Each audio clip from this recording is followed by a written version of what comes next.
5월 가정의 달을 당해서 우리 행복한 교회 모든 가정들이 천대까지 하나님의 은혜를 받는 믿음의 명문 가정이 되기를 주님의 이름으로 축원합니다. 미국에 약 한 200년 전에 두 가문이 있었습니다. 한 가문은 요나단 에드워드라는 목사님이면서 나중에는 미국의 대학 총장으로 계시다가 나중에 돌아가셨습니다마는 그 가정과 또 하나 거의 동시대에 사업을 크게 했고 많은 사람들로부터 그렇게 부러움을 받았던 그런 사업가가 있는데 맥스 주쿠스라는 사람의 가문이 있었습니다. 이 두 가문은 많은 사람들로부터 연구 대상이 되었고 지금도 많은 사람들이 그 가문을 계속 추적을 하고 있습니다. 요나단 에드워드의 그 가정 안에 있었던 일들을 보면은 참 신기한 일들이 많이 일어났습니다. 그 자녀들이 한 200년 정도 지나고 나니까 1250명 정도의 그 자손이 번성을 했습니다.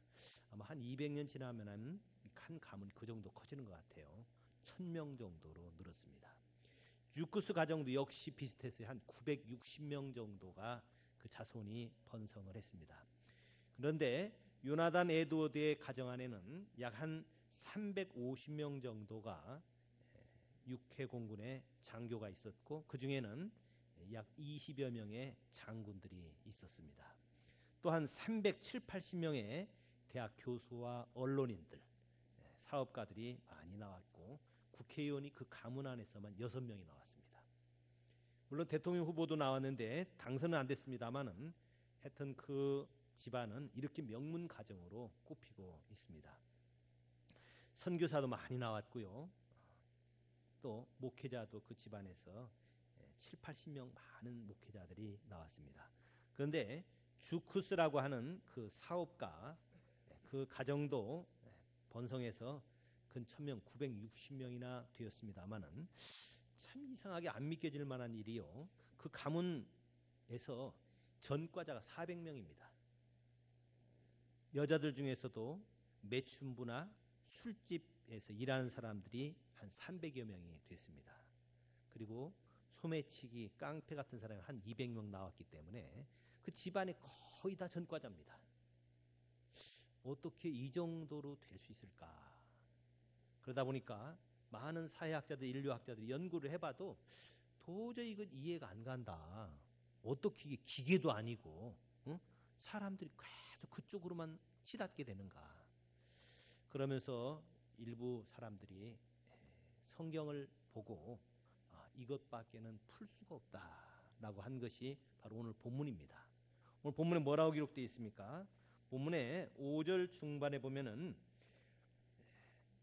나를 미워하는 자의 죄를 갚되 아버지로부터 아들에게로 3, 4대까지 이르게 하거니와 나를 사랑하고 내 계명을 지키는 자에게는 1000대까지 은혜를 베푸노니라.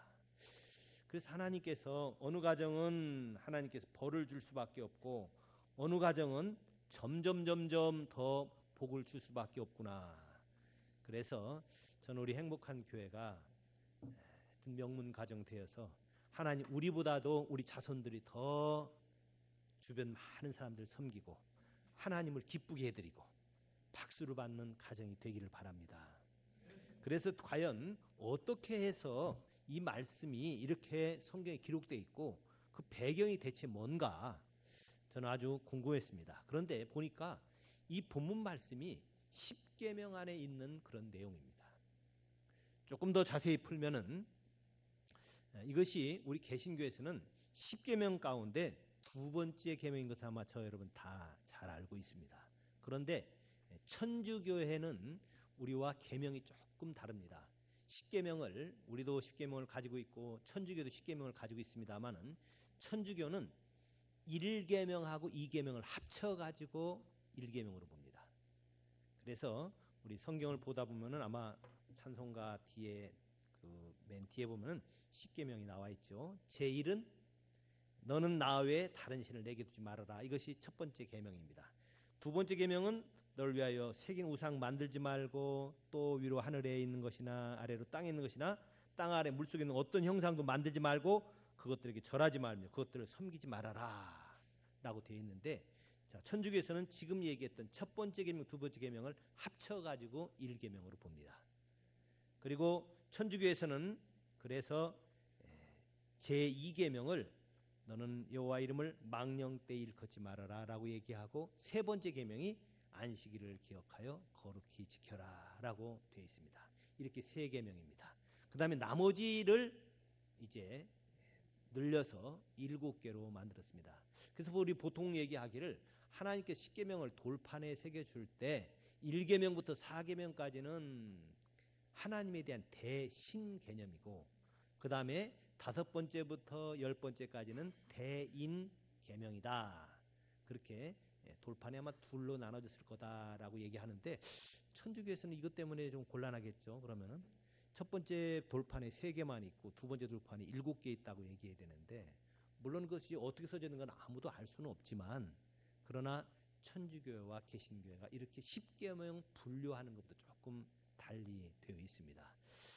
천주교에서는 그러다 보니까 새긴 우상 만들지 말고 또 그런 어떤 형상도 만들지 말아라, 절하지 말아라, 이것을 앞에 계명하고 같이 붙여서 나 외 다른 신을 내게 두지 말아라 라고 해서 그냥 하나로 뭉뚱거려서 보다 보니까 사람들이 아마 마리아 같은 곳에다가도 절도 하고, 천주교에 가면은 많은 그런 그 형상들이 있는 것을 우리가 보게 될 겁니다.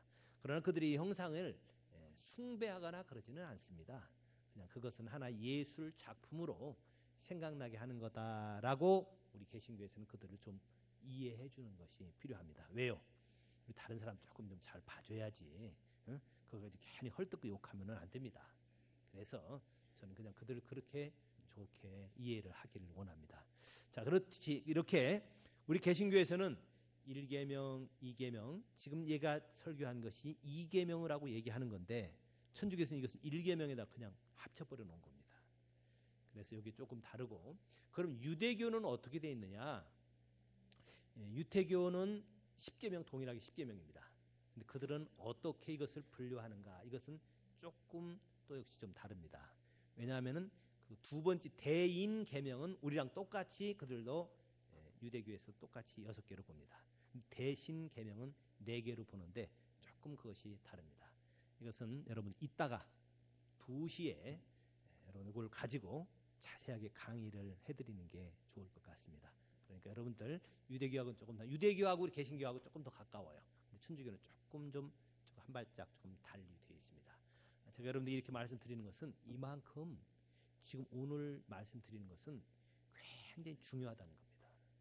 굉장히 중요한 계명이고, 이것이 나중에 요나단 에드워드나 주크스 가정처럼 이렇게 큰 차이를 낼 수밖에 없는 그런 중요한 겁니다.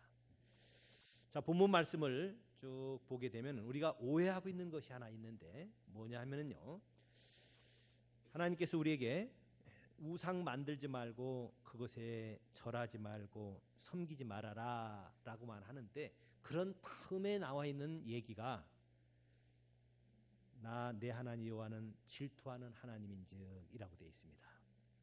나를 미워하는 자의 죄를 갚되 아버지로부터 아들에게까지 3, 4대까지 이르게 되고, 나를 사랑하고 내 계명을 지키는 자에게는 1000대까지 은혜를 베푸느니라. 이것이 다 두 번째 계명인데, 그저 우상 만들지 말고 절하지 말아라 라고만 생각하지, 하나님을 사랑하고 계명을 지켜라, 1000대까지 그럼 은혜 베푼다, 이거를 놓쳐버리는 거예요. 어떻게 보면은 결론이 그거 아닌가요? 우상 숭배하지 말고 하나님 사랑하고 하나님 계명 지켜라, 그럼 1000대까지 은혜를 베푼다. 어쩌면 이것이 더 진짜 계명일지 모르겠어요. 여러분 한번 그렇게 보시기 바랍니다.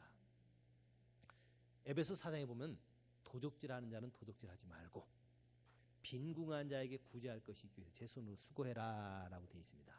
그러면 어떤 걸 강조해야 됩니까? 도둑질하는 자는 도둑질하지 말아라, 이거를 중요하게 생각해야 되나요? 빈궁한 자에게 구제할 것이 있기 위해서 내 손으로 수고해라, 이거를 강조해야 되나요? 이 같이 되어 있다면 도둑질한 자는 도둑질하지 말아라라고 하고 나면은 도둑질하지 말아야겠다. 그러겠죠. 도둑질 안 합니다. 그런데 뒷거를 중요하게 드는 사람은 빈궁한 자에게 구제할 것이 있기 위해서 제 손으로 수고해라. 그럼 어떻게 돼요? 열심히 일해가지고 빈궁한 사람들 도와라. 그러면 앞에 건 저절로 이루어지지 않나요? 아니 빈궁한 사람들에게 돕기 위해서 열심히 수고한 사람이 도둑질 하겠어요? 근데 반대로 도둑질은 안 하고 됐어. 난 도둑질 안 해. 도둑질 안 해. 그리고 자기만 그저 가지고 있는 거 자기만 다 주머니 채우고 밥 하루 4끼 5끼 먹어가지고 당뇨 걸리고 그거에 옳은 겁니까? 아니면 다른 사람 돕고 섬기는 게 올바른 겁니까? 저는 성경을 아무리 봐도 성경 전체에 있으면은 어떤 게 결론인가를 잘 봐야 될 것 같아요. 어차피 유대교나 개신교나 천주교가 십계명 분류하는 거 좀 다르니까 저도 조금 달리 해석을 해도 괜찮겠죠? 정말 핵심이 뭐냐? 저는 지금 사역하고 있는 것이 천주교 신부님들도 성경 공부를 가르치고 하여튼 뭐 다른 분들 했던 말씀으로만 가르치려고 하고 말씀으로 돌아가자라는 사람이기 때문에 저는 뭐 유대교, 개신교, 천주교 십계명이 좀 다른 것에 대해서 별로 우리 거 뭐 자랑하지는 않습니다. 남의 것도 귀히 여겨줘야죠. 그러나 하여튼 결론은 뭐로 돼야 되냐? 결론은 우상 숭배하지 말아라라는 것보다도 하나님 사랑하고 하나님 계명 지켜라. 전 이게 핵심이라고 봅니다. 여러분 어떻습니까? 성경 자세히 보세요. 국어 선생님들에게도 여쭤보고 제가 국어 국문학 교수들한테도 물어봐도 그게 더 중요한 것 같은데요. 그게 결론인 것 같은데요. 라고 얘기합니다. 여러분들이 마음대로 판단하셔야 되겠습니다만은 하나님은 분명히 천대까지 은혜를 베푼다라고 얘기할 때 우상 숭배하지 말아라. 그럼 천대 은혜 베푼다고 안 돼 있어요. 하나님을 사랑하고 하나님을 계명을 지키는 자에게는 천대까지 은혜 베푼다. 저는 그래서 우리 교인들이 하나님 사랑하고 하나님 계명 지키는 사람은 우상 숭배 안 할 것 같아요. 아니 하나님 사랑하는 사람은 어디 우상 숭배하겠습니까? 하나님 계명을 잘 지키는 사람이 어떻게 그까지 우상 만들고 거기 절하고 그러겠어요? 그거 섬기겠어요? 하나님을 사랑하고 그의 계명을 잘 지키면은 천대까지 은혜 베푼다. 근데 이게 저는 그래서 십계명에 이게 핵심이 돼야 된다고 생각해요. 예수님 보니까 맞아요. 예수님이 마태복음에 말씀했어요. 어느 계명이 큽니까? 라고 물을 때 마음을 다하고 뜻을 다하고 목숨을 다하여 주 너희 하나님을 사랑해라.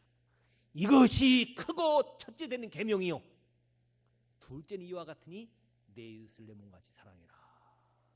이것이 온 율법과 선지자의 강령이다라고 예수님이 풀어줬습니다. 저는 그래서 예수님 풀어준 게 제일 정확한 전 설교고 해석이라고 생각합니다. 저는 그래서 예수 믿는 사람이에요. 저는 유대교 믿는 사람이 아닙니다. 저는 뭐 개신교 믿는 사람이 아니에요. 저는 천주교 믿는 사람이 아닙니다. 저는 예수 믿는 사람입니다. 그래서 저는 예수님 설교, 예수님의 설교 그거가 정말 중요하다. 예수님이 핵심적으로 얘기했던 뭐냐? 마음을 다하고 뜻을 다하고 목숨을 다해 주 너희 하나님 사랑해라. 근데 가만히 저를 보니까 저는 주일학교 때부터 첫 번째 계명 나 외 다른 신 내게 두지 말아라. 둘째 우상 만들지 말고 그것에 절하지 말아라. 그랬으니까 저는 그것만 절 안 하고 했던 죽을 힘을 다해서 저는 불쌍히 절한 적 한 번도 없습니다. 제가 고목나무에게 제가 절한 적이 없어요. 저는 죽어도 안 했습니다. 그거는 하여튼 해초를 맞으면서도 제사 때 제사 안 지냈어요. 이거요. 그런데 마음을 다하고 하나님 사랑하고 계명 지키는 것에 대해서 열심히 제가 안 했어요. 그거 좀 했어야 되는데 하나님 계명 잘 지키고 살아있으면 천대까지 은혜를 청 받는다고 그랬는데 이거 제가 너무 늦게 알았어요. 오늘은 그래서 뭐 이것이 계명이 맞다 틀리다 따지지 말고 중요하게 생각하지 말고 하여튼 하나님께서 우리에게 요구한 것은 우상도 만들지 말고 그 형상 절하지 말고 섬기지 않을 뿐만이 아니라 그것만 하면 되는 게 아니다. 나 우상에게 절 안 했다고 다 됐다고 하지 말고 맨 마지막 결론, 하나님을 사랑하고 계명을 지킨 자에게는 천대까지 은혜를 베풀어준 그 은혜를 정말 함께 받자. 오늘 이것이 제가 여러분들에게 드리고 싶은 말씀입니다. 그리고 저는 저희 교회 모든 집안들이 그렇게 되길 원해요. 저는 우리 아까 기도하셨던 우리 박 장로님 자손들이 점점 갈수록 점점 더 하나님께로부터 은혜를 많이 받기를 원합니다. 그래서 장로님보다 더 자손들이 더 잘 되고, 저희 집안도 역시요, 저보다도 우리 자녀들이 더 잘 되고, 우리 자녀들이 하나님 더 사랑하고, 그래서 조나단 에드워드 가정처럼 됐으면 좋겠다. 저는 이것이 우리 5월달에 가정의 달을 당해서 제가 간절히 드리는 기도 제목입니다. 그러면은 어떻게 해야 되는가? 오늘 본문 말씀 몇 가지 한번 보겠습니다. 먼저 하나님께서 뭐 하라고 그러는가? 우상 만들지 말고 어떤 형상도 만들지 말아라. 그리고 그것에 절하지 말아라. 만들지 말고 절하지 말아라. 어떤 우상, 어떤 형상 만들지 말아라. 그리고 그것에 절하지 말아라. 그럼 왜 대체 하나님은 어떤 우상 만들지 말고 어떤 형상도 만들지 말고 섬기지 말라고 말씀하시는가? 이 우상이라는 것을 보통 영어로는 아이돌이라고 되어 있습니다. 여러분 아이돌 하면 생각나는 게 뭐 있어요? 요새 가수들 10대 애들 뭐 하라고 그래요? 아이돌이라고 그러죠? 우상입니다. 우리 지금 10대 애들 중에서 제일 지금 아이돌이 누군가요? 엑소? 아세요? 엑소 있고 뭐 걔들이 요새 부르는 노래가 뭡니까? 뭐 그 부르는 노래도 들어보니까 했던 애들이 다 좋아합니다. 그게 아이돌이에요. 그들처럼 되고 싶어 합니다. 다 그렇게 되고 싶어 하는데 그런 아이돌 하지 말라는 거예요. 돌로 새긴 것만이 아니라 눈에 보이지 않는 그런 무형의 이런 것들도 우상으로 하지 말라는 겁니다. 애들이 엑소를 그렇게 우상화하는 이유가 뭐예요? 그것처럼 되고 싶어 하는 거예요. 나도 TV 나와가지고 그런 춤추고 그 엑소가 멤버가 9명이라면서요. 다 남자입니다. 다. 주로 누가 더 좋아할 것 같아요? 여자애들이 더 좋아한대요. 여학생들이 엑소 하면 막 난리가 난다는데 여러분 그들이 뭘 보고 하나요? 다른 사람들로부터 막 인기 끄는 거, 다른 사람도 하는 그런 거를 싫어한다는 겁니다. 이게 뭐예요? 명예욕이고요. 다른 사람들로부터 많이 그저 스포트라이트 받아가지고 하는 거 그거 되고 싶어 하는데 우리 한국의 지금 젊은이들은 이 지금 얼마나 많이 빠졌는지 몰라요. 한국의 대학 입시 때마다 연극영화과 무슨 뭐 비슷한 과들이 경쟁률이 얼마나 높은지 몰라요. 어쩌면은 지금 중고등학교 학생들 가운데 상당수가 연예인 되고 싶어 한다는 거예요. 물론 그 바람에 한류 열풍도 불긴 불었습니다만은 다 좋은 것만 아니더라고요. 저는 그냥 우리나라 애들만 그런 잘못에 빠지는 게 아니라 외국까지 이거 수출할까 봐 걱정해요. 이거 아이돌 되는 거, 뭘 우상화시키는 것, 어떤 사람에 대해서 우상화시키는 것도 이거 잘못이죠. 김일성은 자기를 우상화시키려고 했어요. 그 다음에 또 하나 우상화시키지 말라고 얘기하는 게 또 뭐 있을까요? 사람뿐만 아니라 지금 이 시대는 돈을 우상화시킵니다.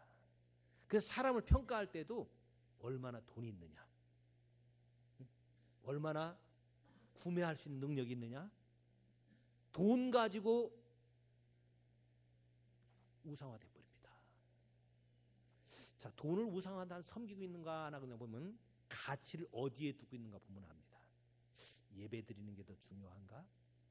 아니면 돈 버는 게 더 중요한가? 돈 벌어야죠. 하나님 돈 벌으라고 그래. 그거 가지고 또 선한 많이 해야 되니까. 그러나 예배 드리는 게 더 중요한가?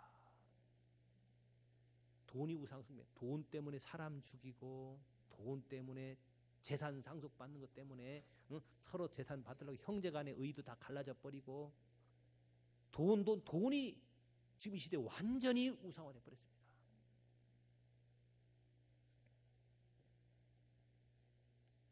사탄이 지금 많은 사람들을 넘어지게 하는데 다른 거 가지고 넘어지게 안 합니다. 어느 교회에서 실제로 그랬어요. 여러분들 만약에 일정시대처럼 일본 군인들이 총 갖다 대고서 교회 앞에 들어갈 사람 보고 너 교회 예배 드릴 거야 안 드릴 거야? 너 들어가면 총 맞아. 쏠 거야. 그래가지고 죽인다고 그러면 아마 교인들 가운데 상당수가 난 이때를 위해서 태어났다 라고 하면서 난 죽을랍니다. 아마 그럴 겁니다. 여러분들 어때요? 다음 주에 만약에 주일날 교회에 오는데 만약에 앞에서 누가 조폭들이 딱 해가지고 너 교회 가서 예배 드리면은 너 칼 맞아 죽을 거야. 그러면은 나는 죽으면 죽으리라 이때를 위함이다 라고 순교할 사람 흔들어 보세요. 솔직하게 한번 해보세요. 나는 순교하겠다. 순교에 각오를 하고 난 예배 드리겠습니다. 다 안 들릴 거예요. 다시 한번 묻습니다. 옆에 사람 눈치 볼 거 없어요. 뭐 하나님 옆에 사람 해봐요. 나는 만약에 예배 드리면은 죽는다고 해도 나는 예배 드리겠다. 내가 그래도 예배 드리겠습니다. 나머지는 안 할 거예요? 제가 다다음 주에 이제 미국을 한 2주간 방문하는데 저 없으면 또 아이고 목사님도 없으니까 안 와야겠다 야. 그러고 안 올 사람이 혹시 있을지도 모르겠어. 그거는 잘못된 거죠. 아마 여러분들 상당수가 손은 안 들지만 목사님 그거 뭐 말씀이라고 묻나 그거를 우리를 어떻게 보았기 때문에 그래. 아마 여러분들 아마 좀 기분 나쁜 분들도 아마 있었을 겁니다. 그런데 만약에 우리 교회가 꼭 지금 기념해가지고 건축 헌금을 좀 해야겠습니다. 우리 교회가 건축 헌금이 지금 건축했는데 우리 지금 빚이 한 8억 정도가 있는데 우리 건축 헌금 좀 합시다. 10분의 1씩 재산을 좀 내놓을까요? 그러면은 교회 그만두는 사람이 많답니다. 그러니까 얼마나 지금 무섭냐면요. 주일 예배 지키는 거 순교하라고 그러는 거는 순교하는데 돈 내라고 그러면 도망가는 거예요. 돈이 더 무서워요. 따발총보다도 돈이 더 지금 무서운 겁니다. 이게 돈이 무서운 게 뭐예요? 이게 돈을 지금 우상으로 섬기고 있는 거예요. 돈 때문에 우상 섬기느라고 거짓 행하고 나쁜 짓 하고 사람을 평가할 때도 다른 걸 평가하는 것이 아니라 순교하고 저 사람 예배 드렸대. 그냥 그래? 광신자구만. 그냥 그러는데 하나님께로 더 돈 받는다고 한다면은 하나님 잠깐 봐주세요. 하고서 그냥 죄 짓는단 말이에요. 어떤 사람은 아이돌 가수가 우상일 수도 있고 돈이 우상일 수도 있고요. 그런 거 섬기지 말고 거기에 절하지 말라는 거예요. 자, 이것이 첫 번째 우리에게 가문이 천대 은혜를 받으려면 이렇게 된다. 그런 사람들 천대 하나님께서 은혜를 베풀어 준다고 그래요. 그러면서 하나님은 나는 질투하는 하나님이래요. 그래서 나는 이게 또 기분 나빴어요. 왜 이게 성경을 이렇게 써놨나 이거. 왜 하나님이 질투한다고 써놨어? 성경 그거 보세요. 그거 좀 이상하지 않던가요? 20장 5절에 여호와는 질투하는 하나님인즉 날 미워하는 자의 죄를 갚되 아버지로부터 아들에게 3, 4대까지 이르게 하거니와. 어떤 자매가 질투하니까 친구가 그랬대. 너 왜 질투하냐 그랬더니 하나님도 질투하는데 나도 질투하면 어떠냐 그랬는데 여기 질투라는 말은요. 그 원문에 해석을 하면은 우리나라 말로 해석 정확하게 하면은 분노라고 해석을 해야 됩니다. 분노. 하나님은 불의에 대해서 분노하는 하나님이다. 이게 바로 원래 정확한 해석인데 이걸 왜 이렇게 못 바꾸는지 모르겠어요. 그 질투하는 하나님이죠. 하나님께서는 우리 어떤 것에 대해서 우상 만들고 그 형상 만들고 그것에 절하고 섬기는 사람은 하나님 아주 분노한대요. 왜 분노할까? 이 분노가 이유가 있습니다. 우리가 하나님의 형상으로 만들어졌어요. 여러분, 하나님의 형상이 창세기부터 뭐라고 되어 있습니까? 우리 사람을 만들 때 우리 모양 우리 형상대로 사람을 만들되라고 되어 있습니다. 우리 사람이 하나님의 형상입니다. 그런데 돈을 섬기고 또 그 다음에 심지어는 그 형상 만드는 사람들 가운데 보면은 그 되게 두꺼비라든지 또 무슨 호랑이 이런 짐승들을 만들어 가지고 섬기는 경우가 많습니다. 그것이 호랑이가 힘이 세잖아요. 옛날에 총도 없고 그럴 때는 호랑이가 얼마나 힘이 셉니까? 그러니까 호랑이를 숭배하는 거예요. 그래가지고 짐승들의 형상을 만들어 놓습니다. 그래서 하나님께서는 그것을 반대하는 거예요. 근데 짐승 하나님의 형상 아닙니다. 우리 사람이 하나님의 형상이에요. 하나님의 형상 중에서 너가 바로 하나님의 형상이니까 너가 하나님을 닮았으니까 그저 하나님 닮은 너가 어떻게 짐승을 만들어 놓고 거기 절을 하냐. 그게 너희 신이라고 할 수 있느냐. 하나님 그거 하지 말라는 거예요. 그런데 요새 사람들 보면요. 돌로 호랑이라 이런 걸 만들어 놓는 경우는 별로 없는데 집에 살아있는 짐승을 데리고 있는 경우가 있어요. 이제 애완동물인데 상당히 많은 집들은 그저 애완으로만 키웁니다. 그저 쥐잡게 만들고 고양이 보고 쥐잡으라고 그러고 개 보고는 집 지키라고 그러고 그게 애완동물이죠. 그런데 어떤 집은 그렇지 않는 집이 있어요. 어떻게 하냐면 완전히 고양이가 상전해요. 개가 상전해요. 개는 똥 치우고 개 목욕시키고 개를 위해서 하는데 돈 얼마나 많이 들인지 몰라요. 어떤 사람은 개와 고양이를 자기 침대에서 같이 자는 사람도 있습니다.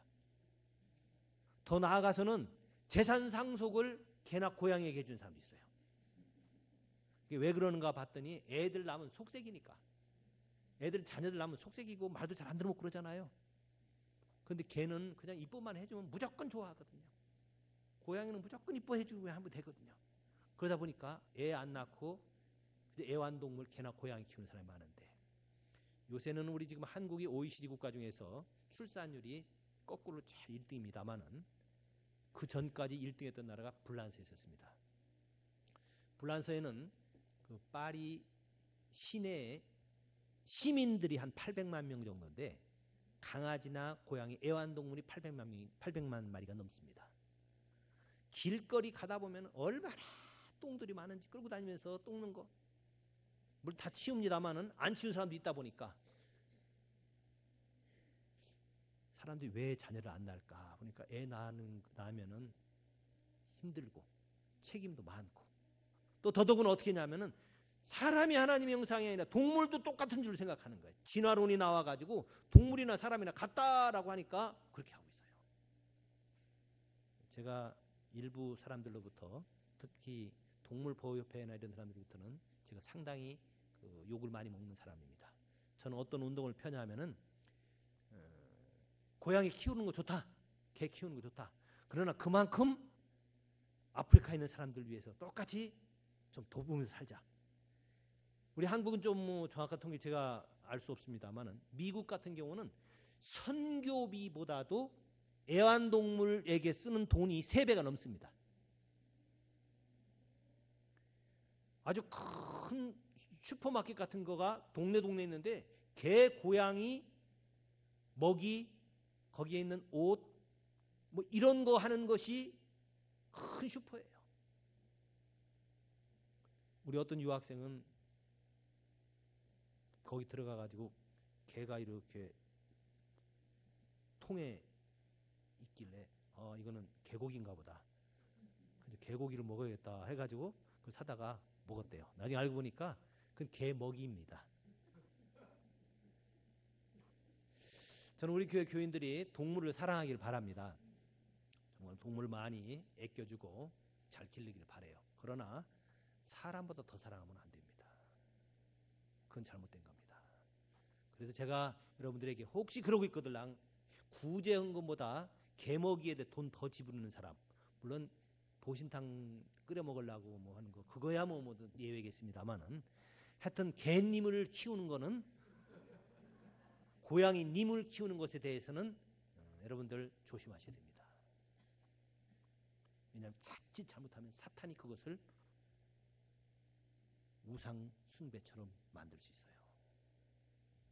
그리고 영적 세계에 보면 이런 깊은 비밀이 있습니다. 짐승 속에도 귀신이 들어갈 수 있습니다. 우리 성경에 보면은 돼지떼에게 귀신이 들어간 경우가 있어요. 그런 식으로 제가 어떤 때는 기도하고 딱 보면은 짐승 안에 귀신이 들어가 있어요. 그래가지고 귀신이 있으니까 어떻게 돼요? 쫓아야 되죠. 쫓아야 되는데 물러가라, 나가라 그러면은 걔가 도망가 버립니다. 그러면 주인이 뭐라는 줄 알아요? 아이, 목사님 우리 개를 싫어한다고. 이런 거 아닙니다. 물론 동물을 좋아하는 사람이 정도 많고 그렇다는 뭐 좋은 것도 있고 치료되는 것도 있긴 있겠죠. 그러나 이 시대는 사탄이 우리 사람과 짐승을 똑같이 형상으로 봐가지고 그런 것들을 자꾸 사랑하게 해요. 저는 그래서 미국에서도 그런 운동을 많이 펴섰습니다. 제발 좀 선교비 보내고 그 남은 돈으로 개 키우라고. 그것 때문에 선교비 보내지 못하고 그것 때문에 구제하지 못한다면은 나중에 하나님 앞에서 어떻게 설 거냐고. 지금 전 세계 애완동물에게 쓰여지는 재정이 전 세계 선교비 플러스 후진국 도와주는 경제협력 자금이 있습니다. 이거보다 더 많습니다. 애완견에게 들어가고 애완동물에게 들어가고 요새는 뭐 함스터, 쥐새끼도 키우고 뭐 별거 다 키우더라고요. 뱀 키우고 쥐새끼 키우고 했던 이제 그래서 내 옛날에 이해가 안 갔는데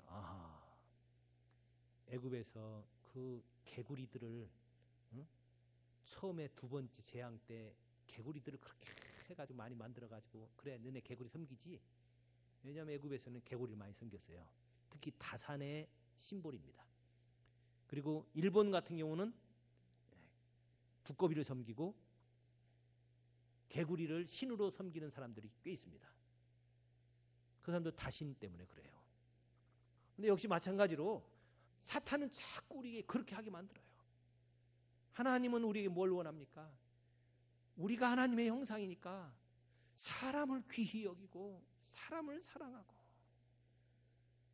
사람을 그렇게 죽이지 말고 전쟁 나가지고 그 짓 하지 말고 우리 그러라고 그랬는데 자꾸 형상 이상한 거 만들어 놓고 그걸 신적으로 섬기는 겁니다. 첫 번째는 그런 거 만들지 말아라. 나는 그거 가지고 분노한다 라고 하나님께서 말씀하십니다. 그 다음 두 번째는 하나님께서 우리에게 말씀하시는 것, 이제 그 다음 구절 한번 같이 읽어보도록 하겠습니다. 5절 우리 한번 같이 읽겠습니다. 그것들에게 절하지 말며 그것들을 섬기지 말라. 내 하나님 여호와는 질투하는 하나님이즉 나를 미워하는 자의 죄를 갚되 아버지께로 아들에게 3대까지 이르게 하거니와 나를 사랑하고 내 계명을 지키는 자에게는 1000대까지 은혜를 베푸느니라. 이 본문이 또 오해가 되어져 있는 구절이기 때문에 또 말씀을 드립니다. 주변에 가계 저주론이라는 게 있습니다. 가계 저주론이라는 건 뭐냐면은 예수를 믿어도 제가 그것을 다 조사를 해봤는데요. 예수를 믿어도 그 조상의 죄와 죄에 대한 저주가 가계를 통해서 후손에게 유전되어진다. 그래서 예수를 믿는다고 해도 가계의 저주가 끊어지지 않으면 안 된다라고 그런 이론을 펴는 사람들이 가끔 있습니다. 여러분, 예수 믿는 것만으로는 부족해서 온전한 죄사함을 받지 못했기 때문에 저주로부터 그가 끊어지려면은 그래서 그거를 위해서 무슨 조상들의 죄를 대적하는 기도를 해야 되고 주술적인 기도문을 하고 또 그것 가지고 땅 밟기를 하고 여러분 그런 것도 좀 조심해야 될 일입니다. 저는 그래서 우리 사람들이 어느 지역을 다니면서 돌면서 기도하는 것을 참 중요하게 생각합니다. 왜냐하면 전에는 못 봤는데 좀 주변에 다니면서 보니까 술집들이 있고 그런 것들이 있으니까 보고 다니면서 기도해야 되잖아요. 그게 꼭 뭐냐면 느헤미야가 기도한 것과 마찬가지입니다. 느헤미야가 포로로부터 돌아와서 예루살렘 성을 다 돌아보죠. 돌아보면서 지금 성이 이렇게 무너졌구나. 그거 알고 기도합니다. 그래서 우리도 좀 그런 기도가 필요해요. 다니다 보면 바로 앞집에도 술집이 있지, 이 주변에 술집이 얼마나 많고 그렇습니까? 그걸 보면서 하나님 앞에 기도합니다. 하나님, 우리들의 죄를 용서해 주세요. 우리가 살고 있는 도성이 이렇게 무너졌습니다. 이거 가지고 기도하는 겁니다. 그래서 우리 그런 기도하는 건데 이걸 자칫 잘못 오해해가지고 옛날에 지신 밟기 하는 것처럼 이해하면 안 됩니다. 그거는 달라요. 그래서 저는 우리 교회 교인들이 할 수만 있으면 시간을 내서도 주변을 돌면서 지역을 다니면서 기도하기 원해요. 저는 그래서 대공원을 혼자 이제 걷는 운동도 합니다만은 가끔은 더 자주 이 지역을 다니면서 기도하면서 걷습니다. 술집들 보면 하나님 불쌍히 여겨주세요. 그 기도하고 그런 것 위해서 그리고 그 집에 살고 있는 사람들 위해서 기도하고 교회가 보여주면 교회를 위해서 축복하고 이건 좋은 겁니다. 그러나 주술적으로 만약에 우리가 그런 것이 주술적으로 이해된다면 이거는 정말 위험한 일이 될 수밖에 없습니다. 그래서 우리 교회에서 가계주주로는 잘못해가지고 예수 믿는데도 그런 저주가 나에게 올 수 있다. 우리 부모님들이 우상 숭배했기 때문에 있을 수 있다. 여러분 그것은 속지 말기 바랍니다. 물론 하나님 나라에 그런 3, 4대 가구 1000대까지 베푸는 것 있습니다. 뭐가 있나요? 되게 음악가 집안에서 음악가 많이 나오고 되게 사업하는 사람 집안에서 사업가들이 많이 나와요. 되게 가만히 보니까 삼성가에도 보니까 그 자녀들이 전부 다 사업을 하더라고요. 삼성전자뿐만이 아니라 거기 뭐 신세계라든지 한솔이라든지 그 형제들이 다 사업을 해요. 부모가 사업하는 것을 옆에서 봤기 때문에 사업을 잘합니다. 음악가 집안에서는 음악을 여기서 많이 들었기 때문에 음악가가 나올 수 있고 또 운동 선수들 집안에서는 그 부모들이 운동신경이 발달됐기 때문에 운동하는 사람이 많이 나올 수 있어요. 이걸 우리의 하나님께서 이렇게 유전 인자가 그렇게 되어 있는 겁니다. 그러나 이것이 유전의 법칙이 죄에 대해서까지도 무조건 되어진다. 그거는 아닙니다. 먼저 성경에 3, 4대까지 하나님께서 저주하시고 벌을 주고 1000대까지 은혜를 베푼다라는 것은 여자적으로 해석하는 것이 아니라 그것은 하나님이 강조하기 위해서라는 것을 먼저 이해해야 됩니다. 강조하기 위해서라는 거예요. 여러분 만약에 1000대까지 은혜를 베푼다고 하면 어때요? 지금까지 아담으로부터 지금 저까지 내려온 대수 대략 한 200대 정도 보거든요. 한 200대 정도 되는데 그러면은 1000대까지 가지도 않았거니와 만약에 그러면 저 윗대에서 누가 우상 숭배했으면 나는 예수 못 믿는 건가? 그거 아니죠. 만약에 저 위에서 누가 예수 믿었고 할아버지가 만약에 목사였으면 그 아들은 그냥 가만히 교회 안 나가도 천국 가냐? 그거는 아닙니다. 우리에게 이렇게 영향이 미쳐진다. 그럼 어떻게 영향이 미쳐지나? 같은 행동을 계속 하게 되면은 우리 몸에 있는 세포가 이것을 습득하게 돼 있습니다. 테니스 치게 되면은 우리 몸에 있는 이 세포가 그 운동신경을 기억한다고 그래요. 보통 이것을 뭐 몇 달 지나고 나면 잊어버린다고 그러죠. 그것처럼 우리가 그 행위를 배우고 습득할 수 있습니다. 그리고 보고 배웁니다. 어떻게 해요? 아버지가 알코올 중독자면은 되게 자녀들이 그것 때문에 고통을 많이 당합니다.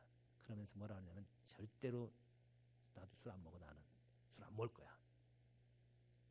그렇게 결심합니다마는 어려운 일 닥치게 되면은 그때 어려운 일 당했을 때 낙심했을 때 아버지가 술 먹은 거 보니까 자기도 술 먹어버리는 거예요. 그래서 알코올 중독자 집안에 알코올 중독자 되는 퍼센티지 82%입니다.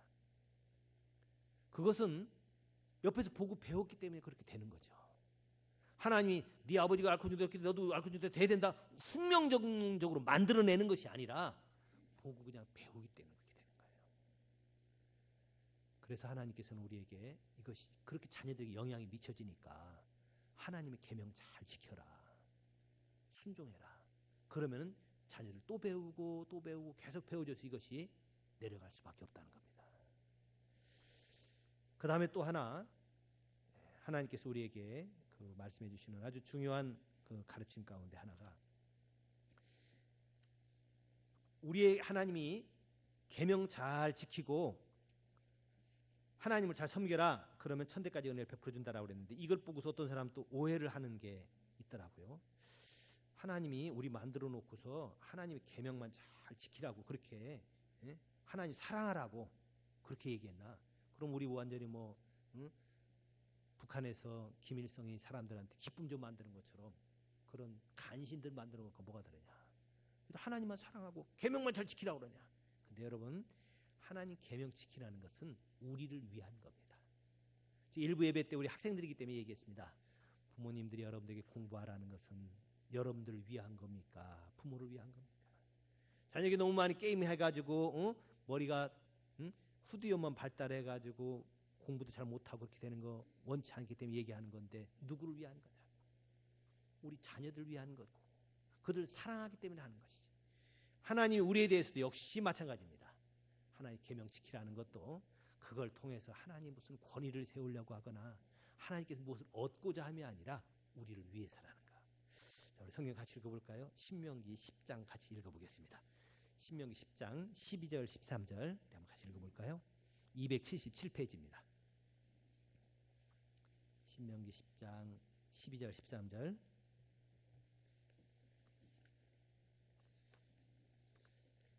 같이 읽겠습니다. 이스라엘아, 내 하나님 여호와께서 내게 요구하는 것이 무엇이냐? 곧 내 하나님 여호와를 경외하며 그의 모든 도를 행하고 그를 사랑하며 마음을 다하고 뜻을 다하여 내 하나님 여호와를 섬기고 내가 오늘 내 행복을 위하여 내게 명하는 여호와의 명령과 규례를 지킬 것이 아니냐. 우리의 행복을 위해서 하나님께서 우리에게 명령을 하는 겁니다. 행복해지기를 정말 바라는 마음으로 여호와께서 우리에게 명령과 규례를 준다라는 그런 말씀을 이렇게 명쾌하게 얘기하고 있습니다. 저는 우리 행복한 교회는 행복해야 될 줄로 믿습니다. 교회가 행복한 교회 이름인데 행복해야죠. 그럼 어떻게 하면 행복해지나? 여러분, 다른 것을 행복해지는 것이 아니라 하나님의 계명과 규례를 명령을 잘 지키면은 그러면은 하나님께서 우리에게 복을 베푼다라고 얘기합니다. 어떻게 복을 베풉니까? 밥 먹으면 저절로 베풀어지는 것처럼 하나님의 계명과 윤리를 잘 지켜 행하면은 이렇게 행복해지게 되어 있습니다. 그럼 이것이 하나님께서 천대까지 계속 은혜를 베푼다. 대를 이어서 계속 자녀들도 보고 배우게 되고 그 다음에 또 어떻게 돼요? 이것이 유전 인자가 또 상속되어지는 경우가 있고 이것을 통해서 큰 은혜가 베풀어진다. 우리 가정의 자를 통해서 이런 명문 가정이 세워지기를 주님의 이름으로 축원합니다. 기도하겠습니다. 하나님 앞에 기도합니다.